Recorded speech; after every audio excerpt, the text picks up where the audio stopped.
আজকে আমরা অঞ্জন করে বাড়ি এসেছিলাম, অঞ্জন করতে দেখা পেলাম না, কিন্তু 15 বছর যখন আমি বলতে দাও, তালা উনি তো তালা লাগিয়ে দিল, আমাদের ঢোকার সিসি ক্যামেরা লাগা আছে, সব উনি দেখে নিয়েছে, তালা লাগিয়ে দিয়েছে, বেশ ঠিক আছে, তালা লাগিয়ে দিয়েছে।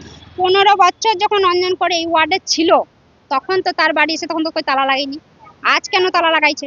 আর আমরা যে বাড়ির অভিযোগ নিয়ে এসেছি, ঠিক আছে, আমরা যে বাড়ির অভিযোগ নিয়ে এসেছি, আমার বক্তব্য একটাই যে আপনি একই ওয়ার্ডে দাঁড়িয়ে থেকে আপনি দুই দুই করেন কি করে? আমরা গরিব মানুষ, খেটে খাওয়ার মানুষ 25,000 টাকা জমা দিলাম, আর আমরা টিএমসির কর্মীরা 25,000 টাকা জমা দিল না, তারা সরকার থেকে বাড়ি পেলো কি করে?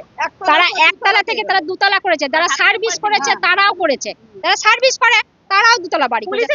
কেন কেন কেন? আমরা তো গরিব মানুষ নাকি? আপনাদের কাছে হাত জোর করছে, আমাদের কাটমানির টাকা ফেরত দেন, আমাদের সবাই খেটে খাওয়ার মানুষ আমরা।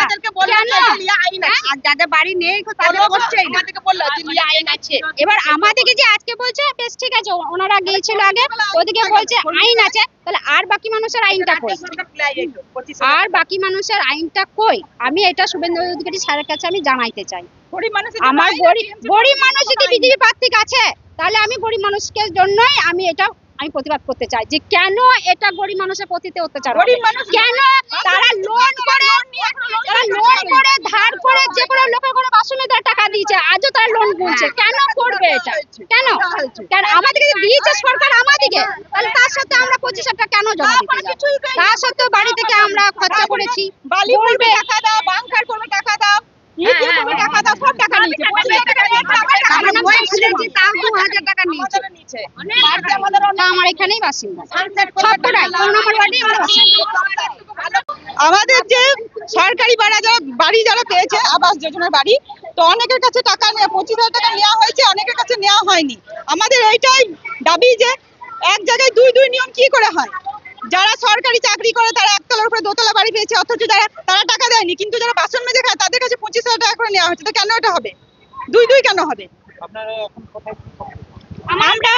আমরা আমাদের 15 নম্বর ওয়ার্ডের কাউন্সিলরের কাছে এটা জবাব চাইতে এসেছিলাম যে এক জায়গায় দুই দুই কি করে হয়? একজন টাকা দেবে একজন দেবে না, সেটা কেন হবে? ওইটাই জানতে এসেছিলাম। যাই হোক, কেউ হয়তো পুলিশকে ফোন করেছে, পুলিশ বলছে থানায় লিখিত অভিযোগ দিতে, আমরা থানায় চললাম অভিযোগ দিতে।